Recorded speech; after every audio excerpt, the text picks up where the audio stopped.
Hey, what is up everybody? This is Blackblade and let's talk about Halo. Honestly though, what can I say about this franchise that hasn't been said 1,000 times before? Not much. But I'll try my best. I initially got started with Halo Reach, one of the first 360 games I played, the first FPS game I played, and the first rated M game that I ever owned. Kind of. 2 years later, I played through ODST, and then all 4 main series games back to back with my dad, which remains to this day one of my greatest gaming memories. At this point, Halo had secured a spot as one of my favorite video game franchises, as every game I consistently enjoyed. And then we hit a roadblock. Now I had played every retail Halo game, but there is one more, and the newest one at the time, that I had not yet gotten a hold of. Halo Spartan Assault is a twin-stick shooter released in July of 2013 for all Microsoft systems. It was developed by 2 studios, 343 Industries of course, and Vanguard Games, who you may best know for Halo Spartan Assault. Upon its release, this game didn't receive the best reception, with many criticizing its blandness and microtransaction system. Yep, this game was released in 2013, the year in which this business model reached major controversy status, and this was one of the games responsible for that. Luckily for this video's sake, however, the feature has been removed, so no downward spirals today, kiddos. Still, it's interesting that Microsoft took a chance on a relatively unknown publisher for their flagship series, which begs the question, how did they do? Is this game still worth playing 6 years later, or did it die faster than a Halo 2 Legendary run? Well, it's about time we find out. This is Halo Spartan Assault, the review. Well, it ain't no slip space engine, but she'll do. Graphically, Halo Spartan Assault is pretty good, but out of place at times. One thing I could say for sure, however, is that the use of props across the levels is great. It makes the environments vibrant and alive, as well as providing a visual aid to the mass genocide of grunts you caused, you heartless, unloved psychopath. Anyway, one additional positive to go along with this is that, despite all the architecture, props, and whatnot, this game still runs better on my PC than most older games, so good on them for managing that. Now, for the most part, the rest of this aspect of the game is not too notable, but one major issue is the animations. To put it simply, enemy and friendly movement and actions feel clunky. Normally this wouldn't bother me too much, but it's very noticeable here, and even affects the experience in that it messes with enemy telegraphs, resulting in swift and rage-inducing death. Sadly, poor animation carries over to the cutscenes too. It's an interesting art style, and at points they look cool, but what is this? Why do their lips move that way? This looks like one of those Lego stop motions with the 2-frame mouth movements. Also this. Jokes aside, this game gets a 7 in graphics. So let's start off strong. The scenery comments I made carry over here in that they do more than just look cool. They also provide this game with some solid level design, providing frequent cover and making it fun to navigate the missions. In terms of the gameplay itself, there's a lot to be desired here, mainly due to one unequivocal flaw to the game as a whole. Well, you see, it's boring. I don't want to admit it, but nearly every aspect of the gameplay works against the player in terms of enjoyment value. You've got it all. Missions begin to feel more repetitive than you'd expect with all the options. The mechanics in gunplay are unimpactful, and as such, nothing feels satisfying.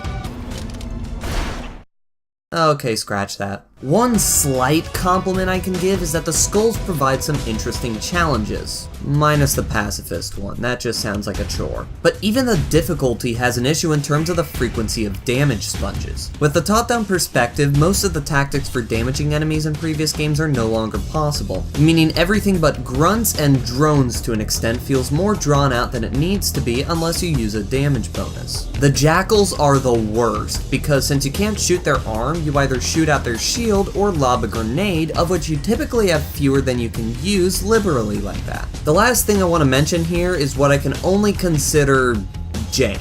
Most of this I kinda covered with the animations and mechanics, but as a whole, this game has several moments where every element comes together to provide an experience that just reeks of dissatisfaction. It's not atrocious, as there are some good elements, but the gameplay is definitely the worst aspect with a 3 out of 10.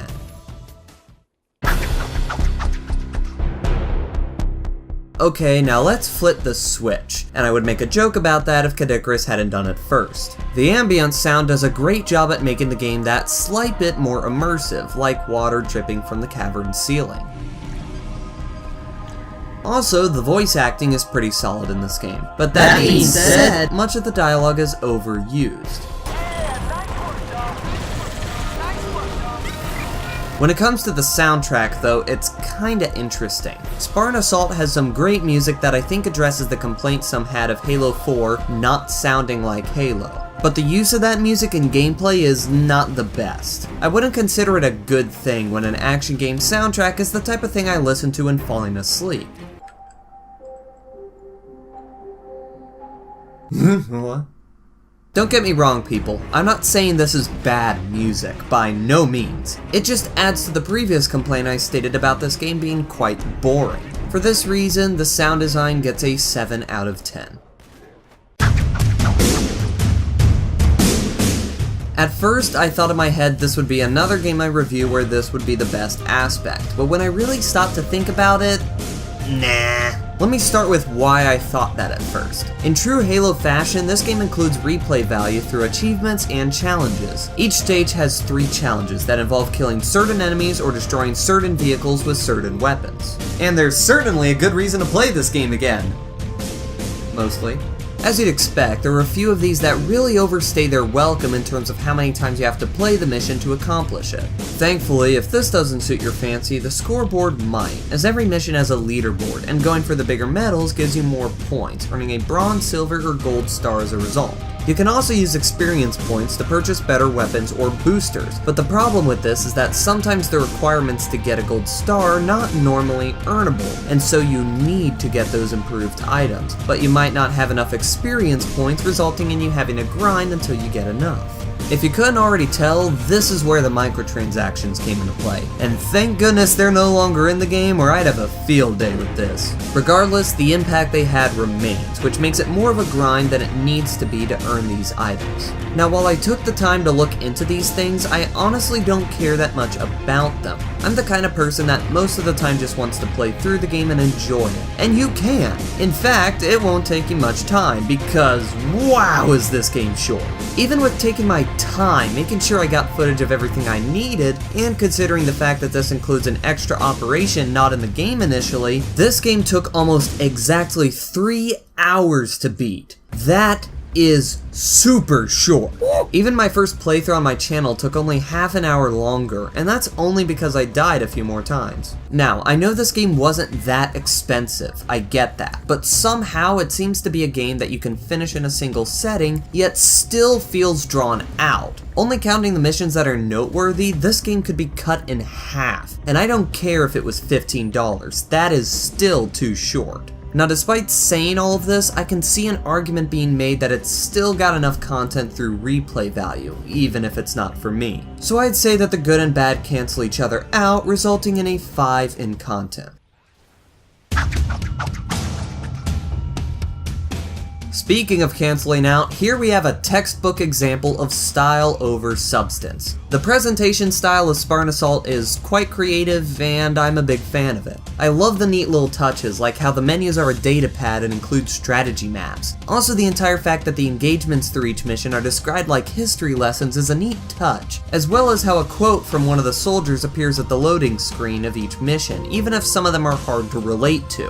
The hologram sucks and you know it, Ellie! The only problem here is that in committing to this, there's really no way to make this a compelling story. I know this contradicts some things from my series, but I honestly didn't care much about anything as this presentation style doesn't provide much of an opportunity to. The whole idea with this being a training simulation is cool, but I think they went a little too far with it, like having the outcome of each mission told to you before you even take part in it.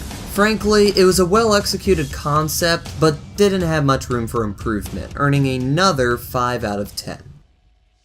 So while it's not my least favorite Halo game, going back to it, Spartan Assault is a very mixed bag. The presentation is great, but it's not that engaging, earning a mediocre 5.4 out of 10.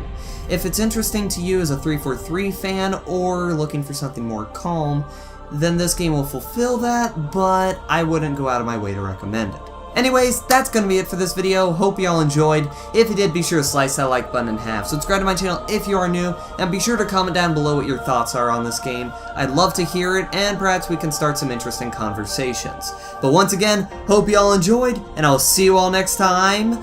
Goodbye.